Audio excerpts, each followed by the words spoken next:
आता जसं शेतकऱ्यांचा एक मोठा भाऊ म्हणून तुम्ही सर्व शेतकऱ्यांच्या समस्या मांडता, प्रशासनाला जाब विचारता. तर घरातला एक मोठा मुलगा म्हणून तुम्ही घरातल्या पण गोष्टी सांभाळता.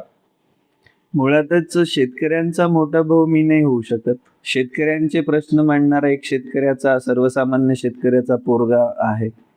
ज्याला माहिती आहे शेतीमध्ये काय ताण आहे, काय कष्ट आहे, काय त्रास आहे, पीक आल्यानंतर काय होतं आणि ज्यावेळेस माल विकायची वेळ येते तेव्हा त्याच्या पदरामध्ये नेमकं काय पडतं. ह्या सगळ्या खडतर प्रवासाचा मी एक भागीदार आहे. मी ते रोज अनुभवतोय आणि तीच व्यथा मी इथल्या व्यवस्थेच्या समोर मांडतोय.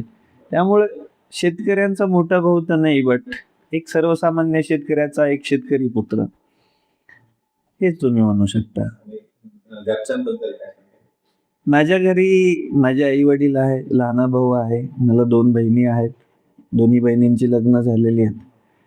आई वडील शेतामध्ये, भाऊ शेतामध्ये असतो, मी पण सकाळ संध्याकाळ शेतामध्ये असतो. आता हा व्याप वाढलाय, नाहीतर मी 24 तास शेतातच असायचो. रोज शेतकरी येत राहतात, त्यांना भेटणं, माहिती देणं हेच काम आहे. माझे आई वडील खुश आहेत, जी अचिव्हमेंट आहे त्याच्यावरती खुश आहेत, पण ते खुश नाहीयेत तर मी बोलतो त्याच्यावर.